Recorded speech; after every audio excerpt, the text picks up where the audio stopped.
They weren't ready for what happened in that room, because the moment the question dropped, everything shifted. It wasn't loud. It wasn't dramatic. It was worse. It was the kind of silence that tells you someone just hit a nerve so deep, the person in the hot seat suddenly forgot every talking point they rehearsed. And what came next wasn't just uncomfortable, it exposed something far bigger than the exchange itself. When a top federal official was asked a single simple question, one he used to demand answers to himself, he froze. Not because it was complicated, not because it required legal nuance. Chair now recognizes the gentlelady from California. Thank you, Mr. Chairman. I'm concerned by reports that FBI agents have been diverted from their important work on crime and anti-terrorism to work on matters that are not critical to our safety. I'd like to play the video, the whole video Jeffrey clip. Epstein's Black Book? Black Book. FBI. But who? That is, I mean, there's... Oh, that's under direct control of the director of the FBI. So, but the Black Book, it's not just sitting, I mean, that's Hoover power times 10. And to me, that's a thing I think President Trump should run on. On day one, roll out the Black Book.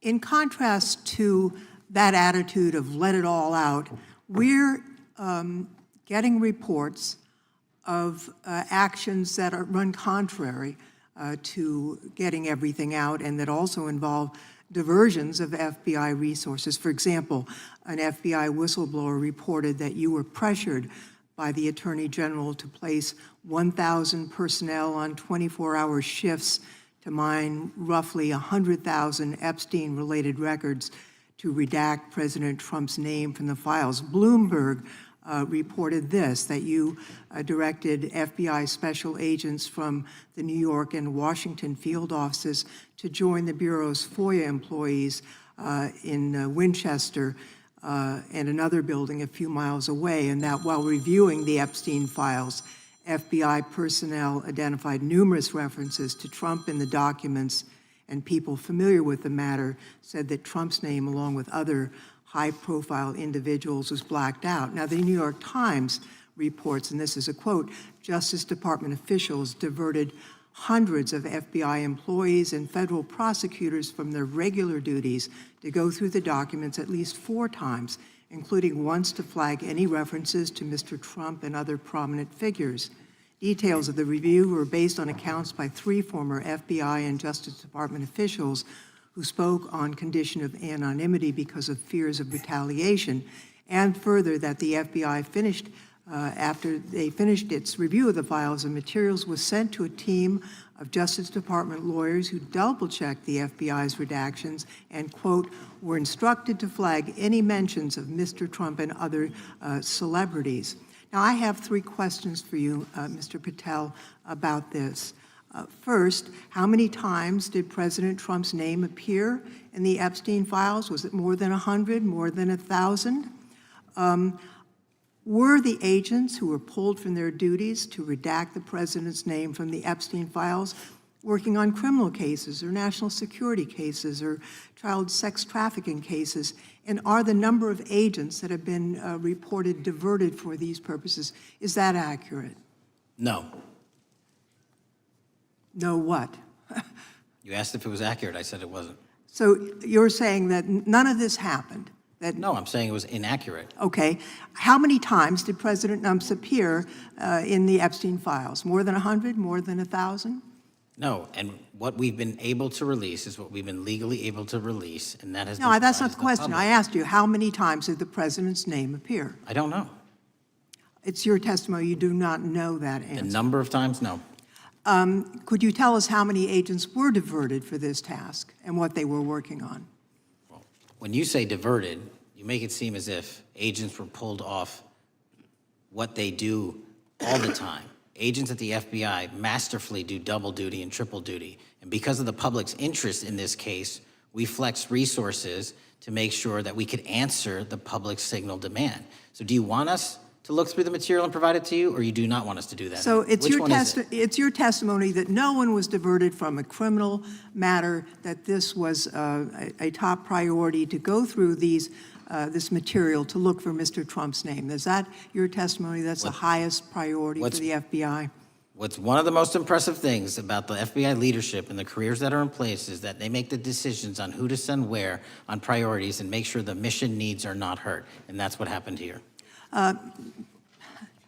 It's shocking to me that the FBI would think that erasing Mr. Trump's name from the Epstein files is a high priority when we have crime, we have national security threats, we have terrorism threats, we have murders such as that occurred, unfortunately, with Mr. Kirk. It's shocking to hear that that's your highest priority. And with that, Mr. Chairman, I That's yield literally back. not what I said.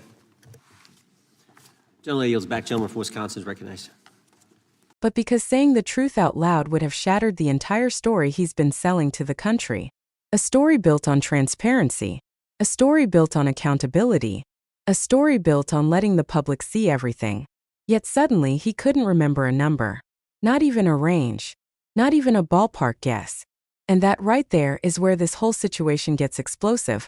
Because for years he was the one bragging about releasing everything related to the most infamous private contact book in modern American history. He went on podcasts, live streams, and speeches claiming the public deserved the full truth about that network and the powerful people connected to it. He promised he'd be the one to open the vault. He called it his mission, his duty, his crusade. But now, under oath, when asked how many times one particular individual's name appeared in those records, suddenly the memory vanished. Suddenly it was all, I don't know. Suddenly transparency wasn't the priority. Now it was all legal limitations, processing complications, and bureaucratic explanations.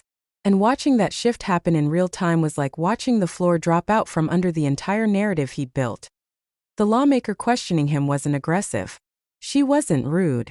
She wasn't even dramatic. She simply asked questions the public has been demanding for years. But the way he dodged, deflected, and danced around every one of them turned a calm exchange into a moment millions will be replaying. Because the contradiction was undeniable. He used to say, let the people see everything. Now he was saying, I'm not sure. And that's not a memory problem. That's an accountability problem. And this is where the story goes from uncomfortable to alarming. Because according to multiple reports, and again, these are claims from outlets and unnamed officials, not confirmed findings, the Justice Department and the Bureau allegedly pulled somewhere between hundreds and over 1,000 personnel off other investigations.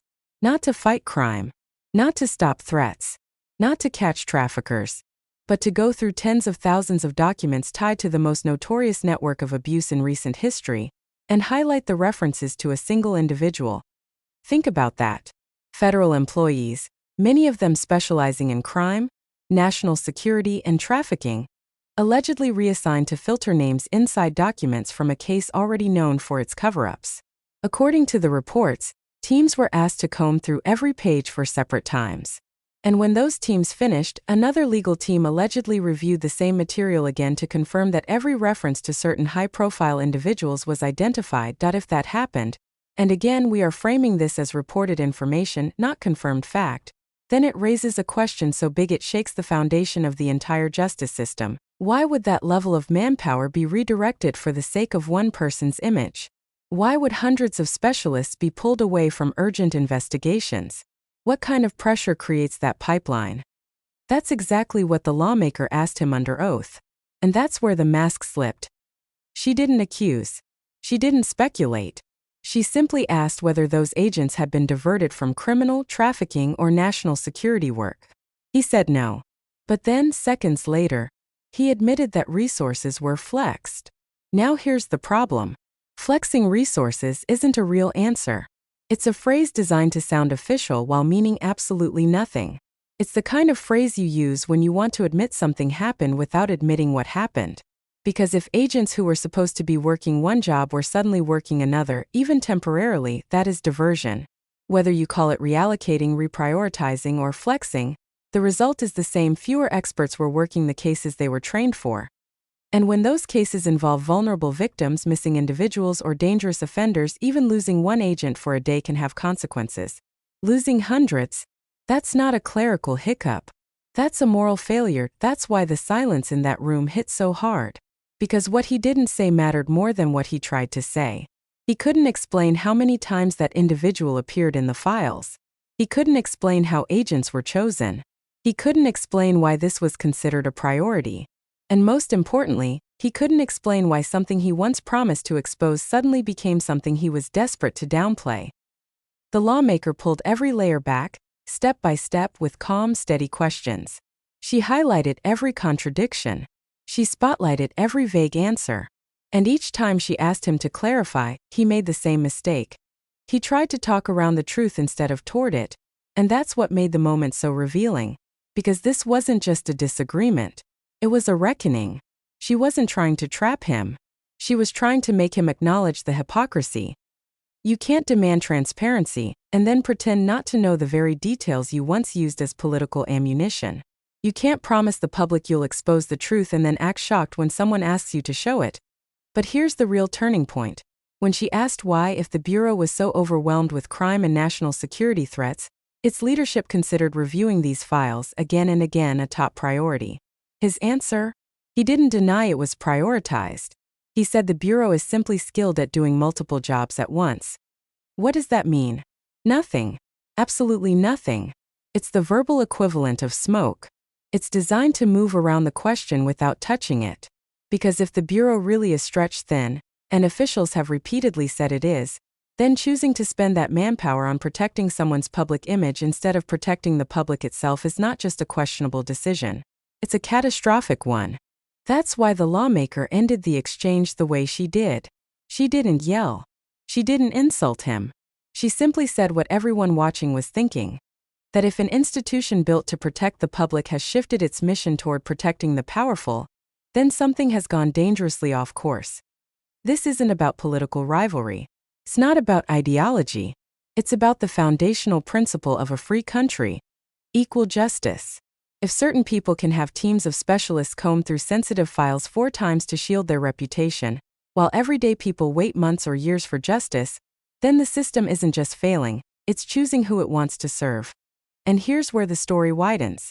Because this isn't the first time questions have been raised about high-profile names inside those documents. This isn't the first time redactions have been challenged. This isn't the first time victims have said they weren't being heard, or investigators said they weren't being allowed to pursue leads connected to influential individuals. This network was protected for decades. It survived through silence, fear, money, and power. The idea that federal resources may now be used again to shield powerful figures from association only deepens the wound. But here's the twist. The more attempts there are to hide something, the louder the public becomes in demanding answers. That's why moments like this hearing matter. They keep the pressure alive. They remind people that transparency isn't optional, that oversight exists for a reason, that there are lawmakers still willing to ask the questions others are afraid to touch. It's no secret that institutions sometimes protect themselves instead of the people they're sworn to serve. But when the truth brushes up against the reputation of someone influential, the pressure inside those institutions gets even heavier. Suddenly priorities shift. Suddenly resources move. Suddenly schedules change. Suddenly, flexing happens. And that's exactly why this hearing became a viral moment. Because it revealed not only the contradiction, but the pattern. A pattern of saying we're transparent, while acting in ways that hide the most sensitive information. A pattern of promising justice but redirecting manpower away from the hardest cases. A pattern of claiming to serve the public while clearly serving someone else. The lawmaker's calm, controlled questioning cut straight through that pattern. She didn't need dramatic language. She didn't need to raise her voice. The facts and the evasions spoke for themselves. And the most telling moment? When he insisted that everything released was all that could legally be released, but refused to say how much of the unreleased material contained references to that individual. Because if he had answered that question directly, the entire narrative would have collapsed. The promise of full transparency would have been exposed as selective transparency. And selective transparency is just a polite way of saying cover up. That's why viewers watching the moment felt it. Because the tension wasn't manufactured. It was real. It was the tension between what the public has been told and what the public has actually seen. It was the tension between promises and practice. It was the tension between power and accountability. And that's not going away. Because this hearing didn't close the story, it opened it wider. There will be more questions, more roundtables, more whistleblowers, more reports, more documents that raise eyebrows, more lawmakers pushing for answers. And if there's even a hint that files were cleaned, names were protected, or manpower was reallocated for image control rather than justice, the pressure is only going to grow. We're watching a pivotal moment in real time. A moment where institutions must decide whether they serve the public or serve the powerful. A moment where a single unanswered question can unravel an entire narrative. A moment where people who once demanded accountability are now running from the same standard they set. And that's why you can't look away. Because the story isn't just about what happened in that room. It's about what that moment represents. A shift happening in the shadows of government, law enforcement, and public trust. One that will determine how much truth the public actually gets to see. If you care about transparency, if you care about accountability, if you care about institutions serving the people, not the elite, then you need to stay locked in. This story is nowhere near finished. Make sure you subscribe, hit the like button, and turn on notifications so you don't miss what happens next, because the next chapter is coming, and it's bigger than anyone realizes.